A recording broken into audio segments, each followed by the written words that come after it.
Pero solo me preocupa muy high. Bueno, me controla, controla.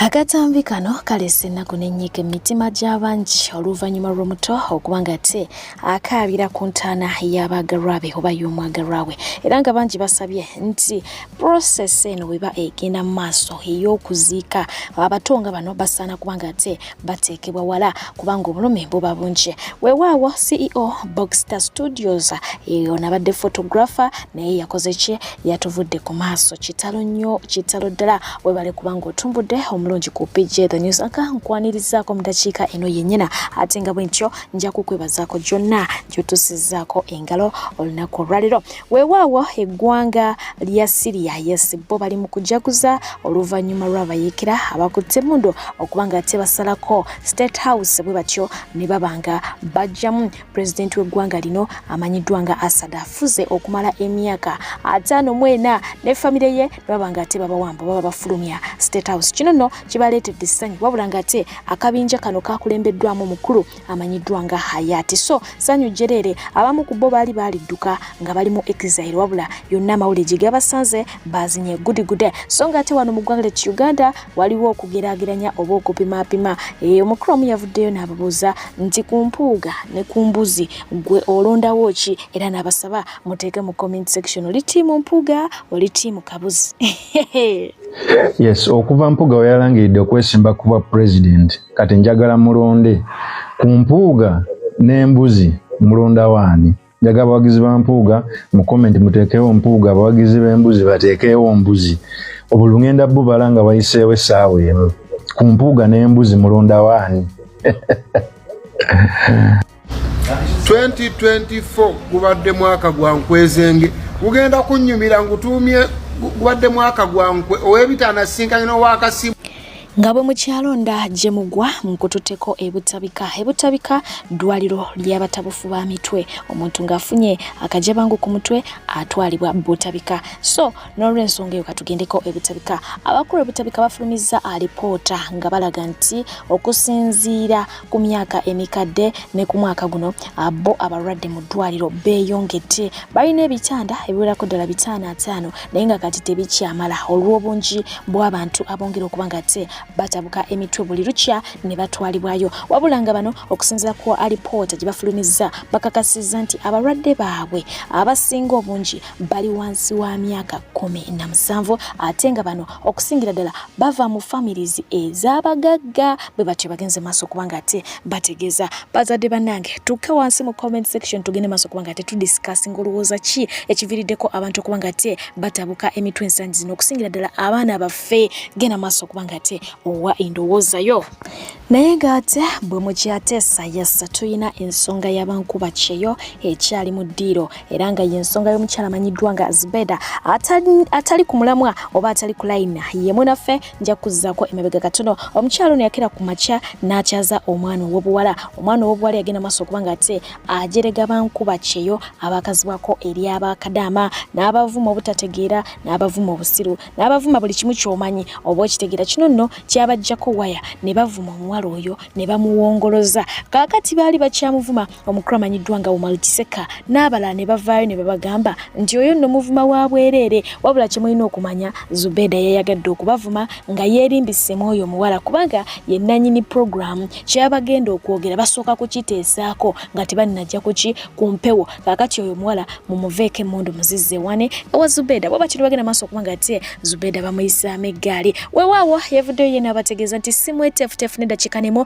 okubanga ate yeetondera kadaama yenna era nga yagenze mu maaso naye okwongera okubayisaamu eggaali n'ayongera n'okubakakasa nti wadde mukyala musiraamu awedde emirimu okubeetondera at least akolamu omudaala gwaki gw'embize. Naye wennyini awongera okubanga ate mbatuusako nkuba kyeyo muyite kadaama ali mu ggwanga lya Saudi Arabia ali stuck ng'obulamu bwe buli matiga ate nga yeetaaga buyambi wadde nga lubeera nzize mbajjukiza nti bw'oba weetaaga buyambi nga tonna kusaba olina kusooka kuteekawo namba ya simu kuba bangi bababuuza baagala kubayamba naye nga tebalina we batandikira. Please mukozese namba zammwe z'essimu nga ze mukulembeza olwo olyoka osaba obuyambi omuntu amanye akufunya atya. Manya tubana Stecia nzize wano ku TikTok okwekubira omulanga.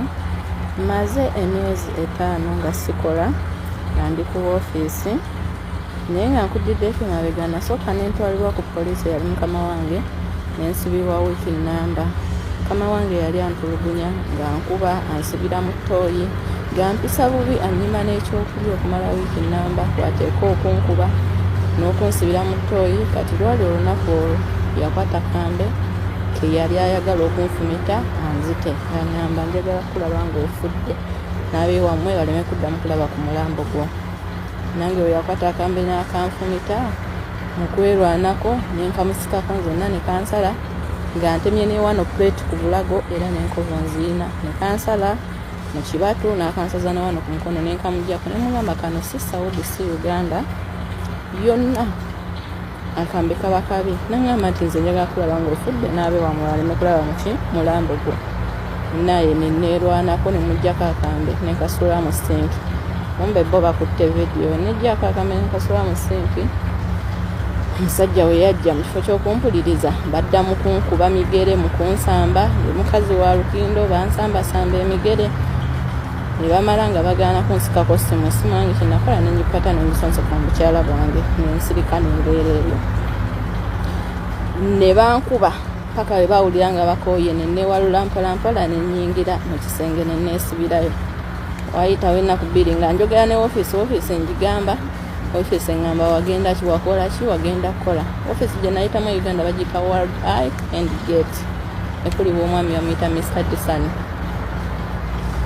Naye njogera ne ofiisi tenfaako tujja ku ofiisi mbeera bantwala mukomera bansiba malayo wiiki bamukomera nzija ku ofiisi mbeera ku ofiisi mbeddewo omwezi ogusooka ogwokubiri ogwokusatu.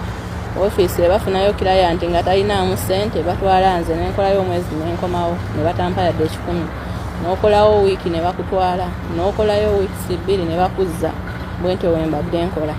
Ati leero ntabuse ne mbakambuwalira leero nga 5 ogw'Okumi-n'ebiri bagamba muntwale ku poliisi. Bantutte ku poliisi ne bagamba oyo twablockinga buli kimu ekiki okujjako ng'alina vidiyo eziraga nti mukama we abadde akola ki yali amukuba. Naye aba talina vidiyo nti mukama we yali amukuba akyabeera eno mpaka we tuliwulira nga tukooye ne tuta pasipoti ye n'akwata ekkubo n'adda mu nsi ye.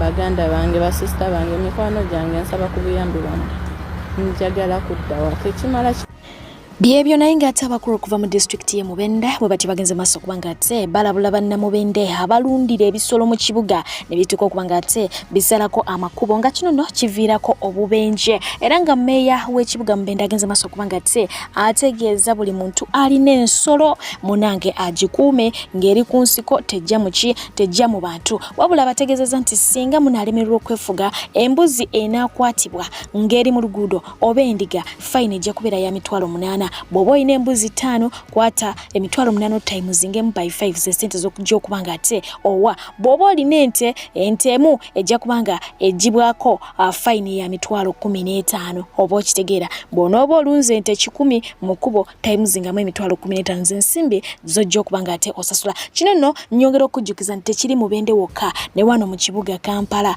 ente empitirivu ozisanga nnyingi nga ziri mu luguudo oluli very serious n'ozisanga ku Northern Bypass ne weebuuza ate no zikimyeyo ki. Bino bireetera ddala obubenje mu kibuga.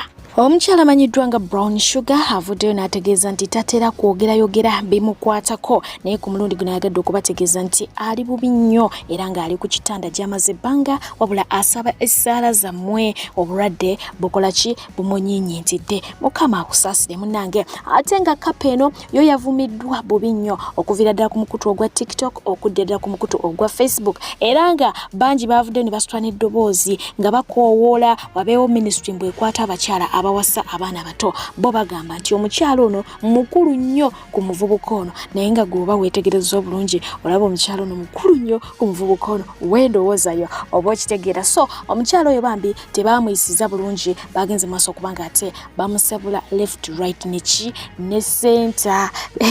Naye nga nyongera okubajjukiza nti abaana ab'obulenzi tebakula, abeerawo nga mukolo naye nga munange emyaka tegimulabika. Bwe muti bwe mwagambanga Jebbi ne muvuma Mimi mbu Mimi mukadde, kati bwe mwamala olaba nga Jebbi azze tali mu fyuta ne mugamba wowe Mukama tusonyiwe. Anyways, buli omu aba n'endowooza ye.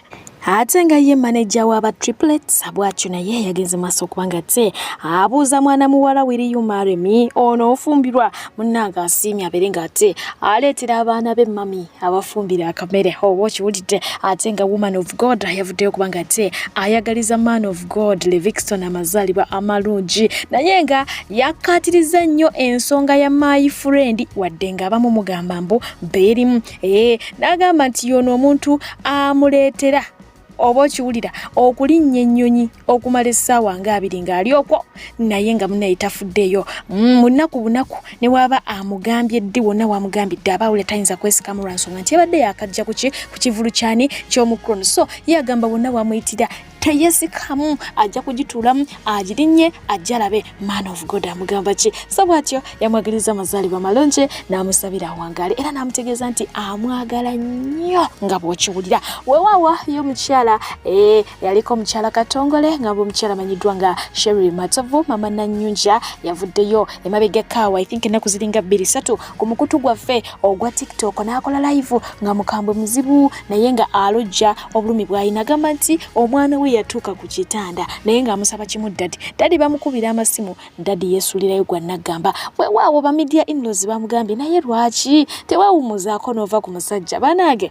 kyangu nnyo okuva ku muntu oyo singa oba tomulinaamu mwana, naye omuntu ng'omulinamu omwana ebisa ebisinga kiba kizibu. Obeeraawo mu ddinaayo ndowooza akabanga ne kagenderera ate buli omu Mukama yamuwa engeri gy'akwasaganyamu embeera ez'obusungu bwe zityo. So omukyalo ono yavuddeyo n'ayolesa obulumi bw'alina eri omusajja oyo.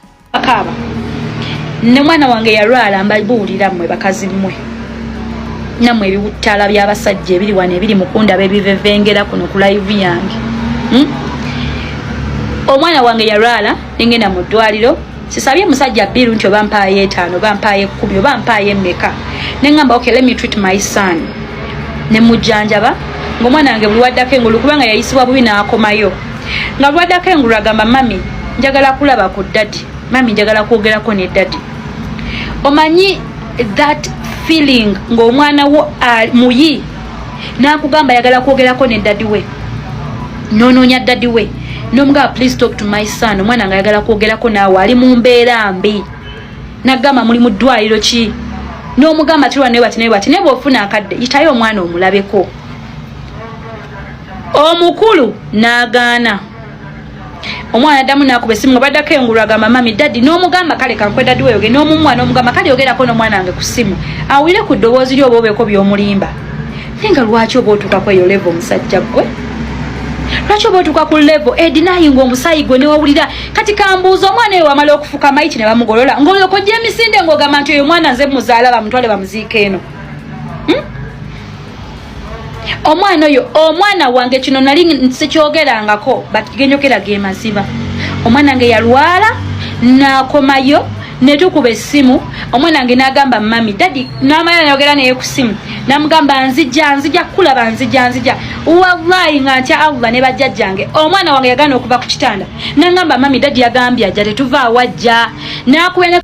Ate nga ye ex wa Alex Muhanjo omukyala amanyiddwa nga Primasimwe yes afunye okwanukura okuva eri omukulu amanyiddwa nga Lily Puzzle oluvannyuma lw'okuba nga ate munange yavuddeyo n'agyevuna ebyo Lily Puzzle byagenda mu maaso okuba nga ate akola oba okiwulira Lily Puzzle bw'ati bwe yamwanukudde.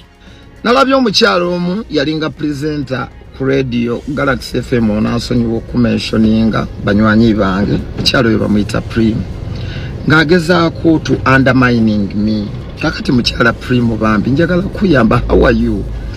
Ebyo byolaba nkola ne byolaba nkusigira byenjagala olabe. Kubanga kyenjagala olabe. Okunda banga atasaanidde byenjogera nga ali awo ali loko atali classes mutera okutambaliramu nga mufekinga kubanga nkimanyi ebimu ku bizibu byemusinga okufuna naddala mu abawala abafirika faking nakulowooza nti glass ekuteera emmeeza ku mmere obulamu bwempangaliramu biiru zensasula enfulumya sisobola nakubukuwaamu mwezi n'obusobola oba weekumyeko dda omuliro watali musajja n'ebyolaba nkola n'ebyolaba nkuwa byebyo byenjagala olabe byenjagala byenkuwa nene bwenkuwa sente nekugamba ntandika onnyinyonnyole ng'ogyeko ebyo byolaba omumanyi nnyo ate nno sandi kujjonkedde wamaze kunzijonkera naddala ngaaza omuntu wandinvumye kuba nsiiga nnyo ekifaananyi mu bantu nti ndiawo ndiroko ndiawo kwegamba omuntu ali awo atalina kiddako mbulamu kuba kyenjagala okuwa naate tewandiyingiridde luyimba lwange entuuyo zange kumpa programu kudda ku nkudi yange kujogerera bisongovu nkwegayiridde nze nakoowa emitawaana n'abantu munnange oyinza okundabaawo ng'atagalira mu ttago ya abamu munjeregana nnyo naye mukwano naye babba bamwe nga mbasinga okubeera omuyonjo n'okuwunya obulungi noonyaako olabe as a side of me nga ne environment gye mbeeramu gwe tosobola girivinga ewatali musajja oyo akulimba nga n'obulamu bwembeeramu tosobola bubeeramu ne bwembukuwa ennaku nnya so omukulu amanyiddwa nga MC Cats yes alina ebimukolokota ate nga mutuufu emirundi mutwalo yawandiise n'agamba nti sad generation we are dating people who are busy doing meetups with other people while we are still in the picture. People who are brave to sleep with someone else and come back to sleep with you. A person who will look deep in your eyes and say I love you while they don't mean it. That's how messed up we are as a nation. We are a generation where alcohol is turned into cool drinks. Relationships are hobbies. Breaking a girl's virginity is an achievement. Hurting someone is a joke. Beating up your girlfriend/boyfriend is a discipline. Suicide becomes natural death. And cheating is part of a relationship. Our generation is lost. Truly gone. In fact, relationships are now toxic. Obochiwulidde byonna nga bwabyogedde eggwanga kati bwetyo bwetambula tesiryoka ensi kati bwetyo bwetambula tubeera n'abantu nga tumanyi tuli mukwano kumbe mabega waffe balaba abantu abala naye nga tetukyali mu bulamu bwabwe at the same time bebaka n'abantu abala ate ne bakomawo ne batugamba nti batwagala obochiwulidde kwegamba alabira ddala nga ensi eno tekyalimu nsa eri messed up. Nagamba tuli mu mulembe ng'omwenge omutagulabanga kasodo batuzi okubeera mu relationship eziwerako ddala ekyo kyasingira ddala okukola ali wanna kirijja leero luli ali wanna kandi luli ali wanna gujja bwatyo oba okitegeera bino ebyokumenya virginity z'abaala oba okubajjako oli n'agiraba nti achievement ishianza akawala kawonze nakajjako embuzi wadde nga nseka naye nga byannako okumenya omutima gw'omuntu oli n'akiraba nti ekyo kya bulijjo kyakusaagiramu oba okitegeera oli okukuba girlfriend we oba boyfriend we n'abanga alaba kugunjula mugunjula oyo muteeka mu layini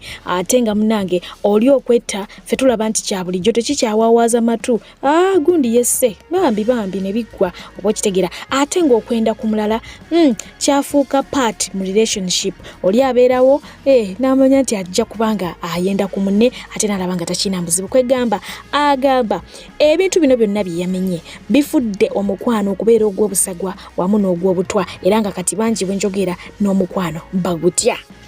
Naye ng'ate ye mama Zuzu nga twolekera ennaku enkulu agamba nti ebigurupu ate n'okubeera ga oli awo bakusudya kino bakusudya kiri kiyinza okuba nga kireetera omuntu okuspendinga ssente empitirivu asobole okuba nga afiitinga mu bantu abo baba alimu ayinza okubeera mbagagga naye nga ye si mugagga naye ng'awulira ayagala abafiitingemu bw'atyo n'akwata akatono kayinawo naye ng'abagambye nti nga tuli mu Desemba ono abantu bangi boonoona nnyo ate abalala ne babeera nga bakola nnyo kati ng'abayimbi abebibala bo bajja kuba bakola oba kitegeera ate nga mmwe mugenzeyo okusaasanya kuze muzenga mukola kakati abategezeza okubeera abaki abagezigezi weewaawo omukulu amanyiddwa nga Suna Beni bw'atyo munange yayaniriziddwa mu boys dormitory wakati mu ssanyu eringi. Boys dormitory erimu Shalomu, erimu Bruno K, erimu Junior Tamale, erimu mwana mulenzi Frank Ntambi, erimu omukulu CEO Kasuku. Kakati Suna Beni bw'atyo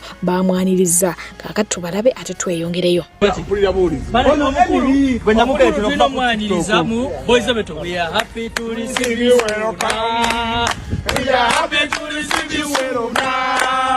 We are happy to receive you. We are happy to receive you. We are happy to receive you. Ay, happy to receive you. We are happy to receive you sooner. We are happy to receive you. We are happy to receive you. We are happy to receive you sooner. I know you got answer me boys dormitory. Ngeoma, boys dormitory. Boys dormitory. Suna Beni yangama.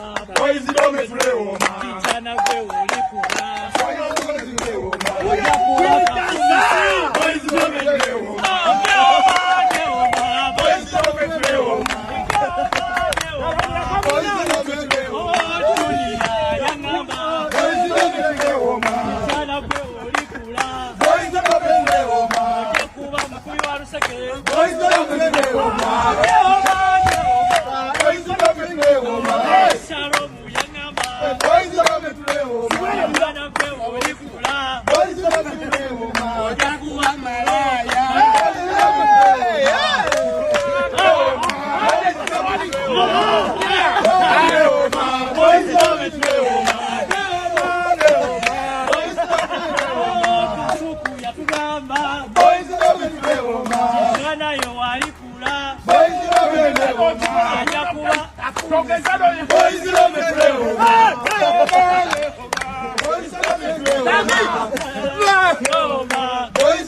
Boys dormitory mikola agikoze kakati omukolo oguddako Kasuku twagumugyeko tugenda kuwa junior kutwala ku best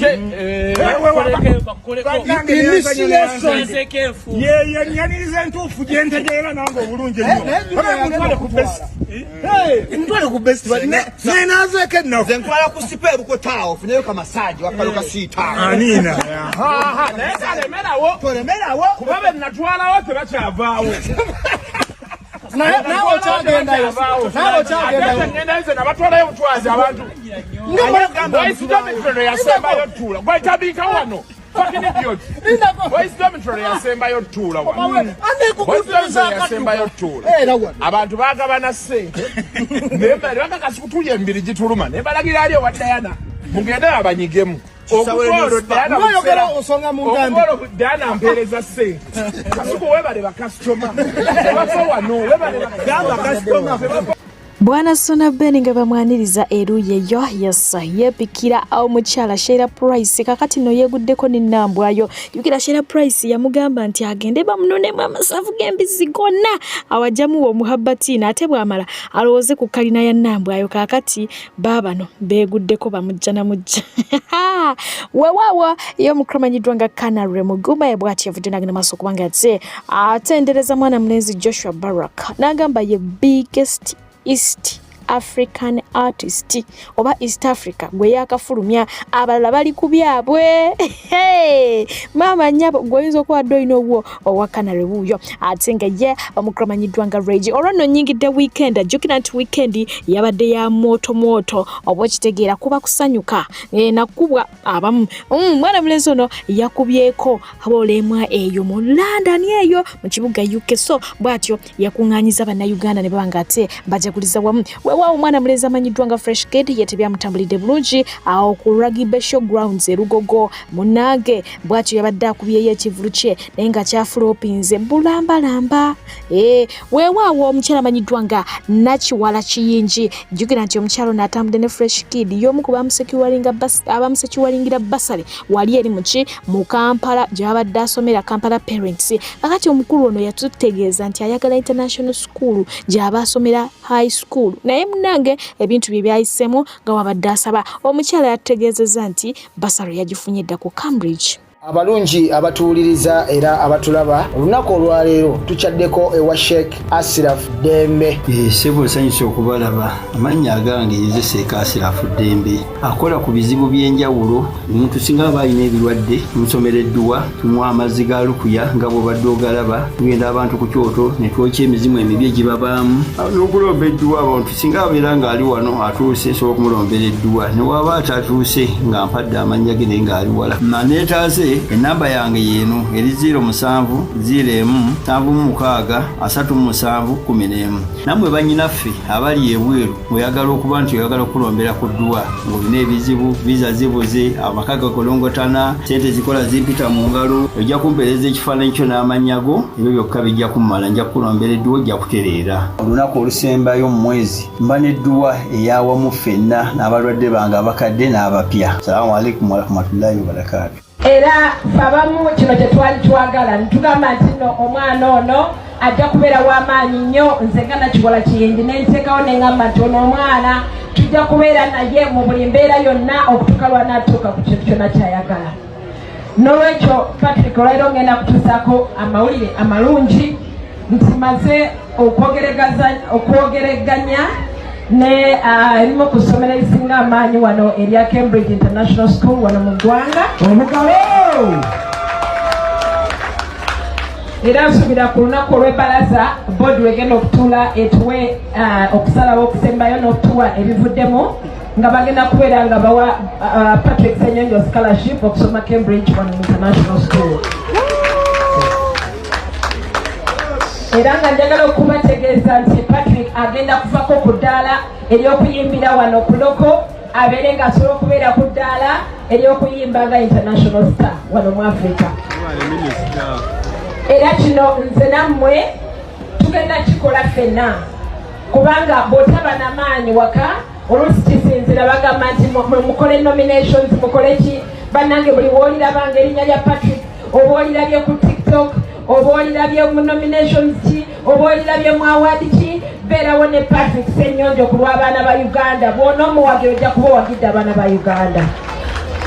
Era neebaza taata we Fresh Daddy olw'okubeera nti wasobola okwata ebiragiro byonna nga bye twabyogera byali biruma nnyo ne Patrick yagamba ebiragiro byonna Kiwala kambikwate, nanneebaza nakuba oluyimba. Kati ngenda kutwala ate ku mutendera oguddako ogenda kubeera international star. Osuulidde! N'olwekyo omusabe nnyo Katonda, mumusabire aleme kuva mu mulamwa, mumusabire agume, mumwagale nnyo, mumusuusuute, mumutiitiibye, mwe mubeerewo neera. Njapandulya my people, Nanwan Jan, this is my last born daughter. She just returned. Naya somele wala, my other daughter Maya, and my PA Charles.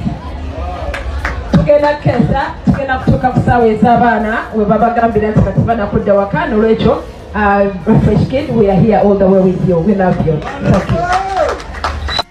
Ate nga ye Stecia Mayanj, yes, n'omukulu amanyiddwa nga Charles Ssekyewa bazzeemu ne beggwako munnange, era nga bano beesanze ne batuyimbira.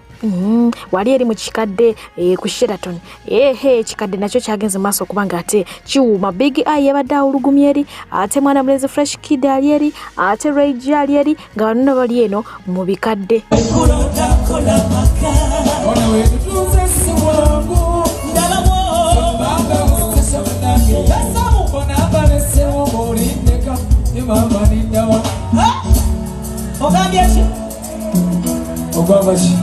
ogambye ekisiwulidde njagala ompane nga mpulira oli wali omanyira nga sinyirira nange yimba nange wetyo kubanda lesibe kyali kizibu kukyusa baba mwana bangi naye ekizibu wekulonda kola maka wana wetutuuze si bwangu ndabagwo baba mustasha munange sisobola naye ate wasuulawo n'ofumbirwa osuulwa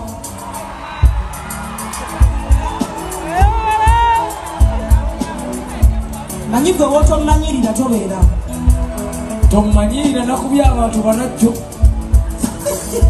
babiri bali ku kitanda nakukwekamwa mwana gwe etsiona bwe bangi tekyetagisa ebyo byonna bivaako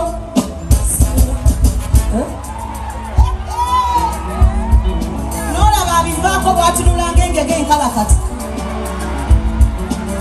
gwe kankana kulukuta nojja tegeera olekeza obeerewo otya ojja mmanya lwaki bulubandi wa kyenvu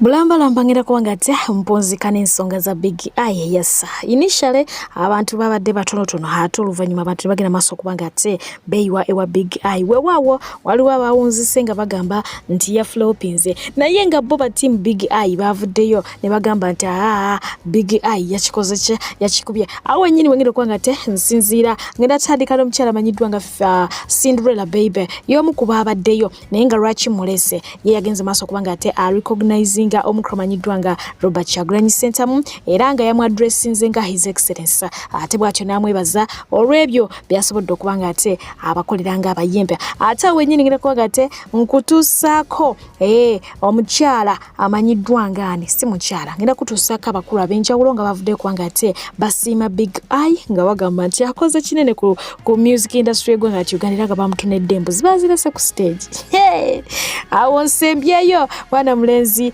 abaana balenzi basatu okuli chicken okuli divorce okuli n'omukulu amanyiddwa nga Ed yes abo nno nga bawa analysis yabo okusinziira ku byabadde ewa Big Eye okuweereza mbadde picture nyongera okujjukiza nti ka airport pick up ako woba tova yes ate mbere nga nkwagaliza ekiro ekirungi amakya amalungi byonna okusinziira ku nsimu oli mubeere bulungi bantu bange mweraba. Your Excellency, I appreciate you so much. Thank you for being a hope to this nation. Thank you for showing us that we can poke the bear. So many things we were scared of, but you showed us that we can do them. Thank you so much. I honor you tonight. Render to Selector Muriel.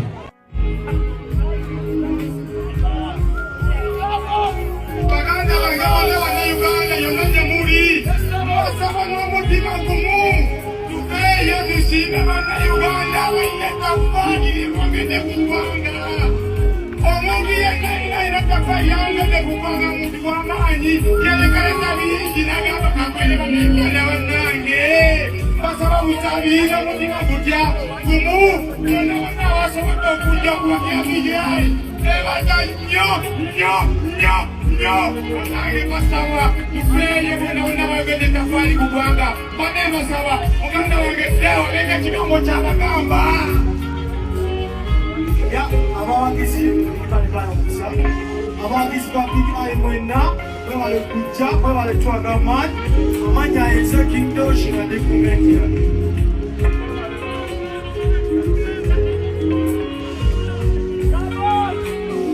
fantastic tuva mu show ya Big Eye na akatuuke wakaziri essaawa 7 n'eddakiika 3 tuva ku cricket oval. Big Eye show emusaze Big Eye show temusaze nze tebinkwatako kyenjagala okwebaza kyekirwa Big Eye we bali kwambala nga muntu yasomako bannange abategesi b'ebivulu abayimbi omuyimbi ajja ku stage ng'ayambadde Christmas tree omuntu n'ayambala olugoye nga luva kuno paka ebule n'ebweya Big Eye bw'abadde ajja ku stage walai abadde normal person you know ayambadde bulungi nnyo abadde so decent to an extent atenzo yo guy mwana performance wabeera ku stage enkolera bwaba ali ku stage aperforminga n'abuuka ne yeetaaya kwegamba naawe omulabi n'onyumirwa olw'ennyambala ye ali ize ka vest you know ono Big Eye alimu oluwestana lungi ne lweyigimu amulaba bwe yajja si kwambala guntu ku mutwe n'oyambala ekikoyi kiva no mama Okay, amawulire agaliwo. Big Eye yakubye cricket oval nagifuula akagogo. Kiriza obagaana nkimanyi wano waliwo haters abawulira obubi nga Big Eye na watuuse. Big Eye yakubye cricket oval kyo tikigenda vaawo. Yakubye cricket oval endongo yabadde y'amaanyi, performance yabadde nice on point. Amaloboozi ngo gawulira gavaayo mu mavoko eno wansi gasituka okubayita Big Eye. Waliwo ensonga yansinje nasinze otunuulira.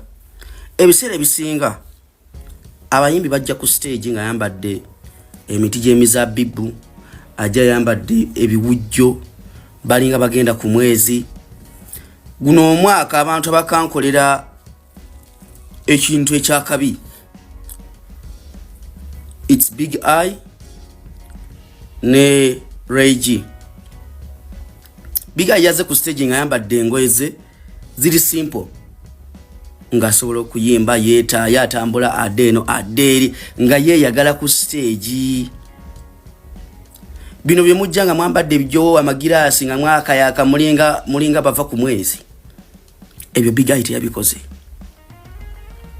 Big Eye yeeresezza amaanyi. Okitegedde mugenda kwogera kyamusaze tekyamusaze.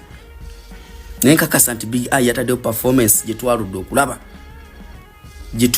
okulaba wano nga tuvudde mu byokusaaga. Kasajja kayimba twanti abayimbi bayimba wano, naye kasajja ka Big Eye kayimba kakubye endongo. Sula indicator na deji nkwagala, mango juice okutuka paka ku mikono juu.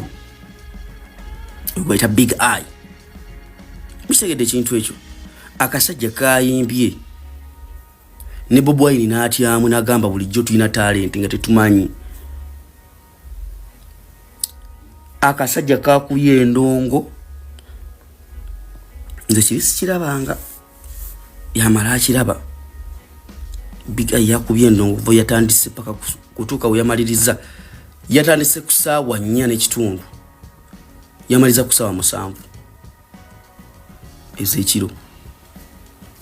Yatuse ku 7 nga ate bantu bakyayagala poliisi nayo nga n'abapoliisi banyumirwa, abamaje banyumirwa. Ogweta Big Eye Star Boss.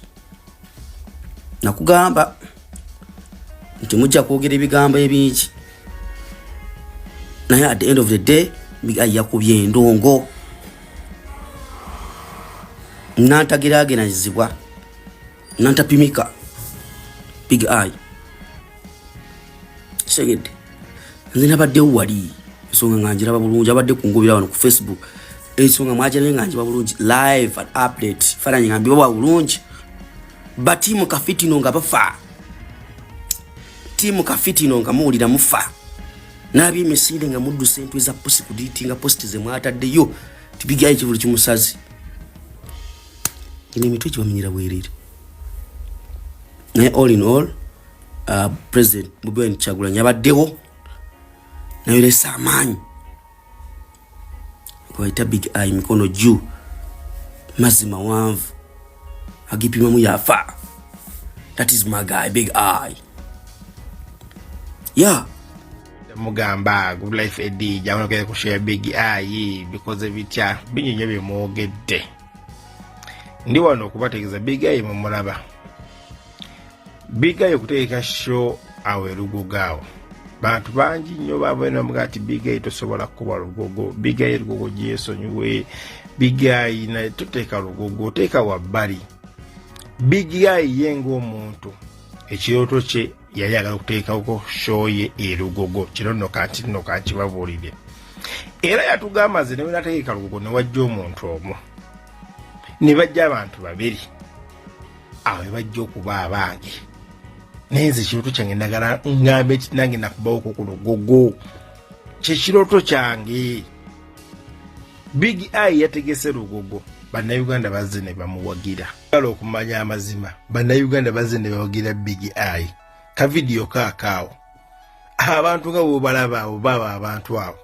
Bazze ne bawagira Big Eye gwe baakubanga obucupa, gwe baagobanga ku stage, eyali amanyi nti asiranye obulamu bwe nti ye music asiranye tebaliddamu kumwagala bannayuganda bamukyawa basobodde okujja ne bamuwagira neera mbeebaza nnyo bannayuganda mwe bali kujja kusupportinga Big Eye abagalaxy nabalabye mulabisa muteekayo vidiyo kati Galaxy nakubuulire batopu bammwe bwe mupika mwe muyita batopu bammwe olw'obufubo bategekeramu obwewankuku mu paakingi abantu abadde wa Big Eye n'obakwata n'obateeka mu paakingi yewankuku kunkulayirira eyo paakingi yewankuku gye bategekeramu batopu bammwe ejjulwa n'abantu ne basigala bwabweru Big Eye abantu bamuwagidde Big Eye yagambye yali tasuubira n'abantu abo okujja yabadde tabasuubira na kujja we batyo mu bungi abantu balaze Big Eye love wakubye show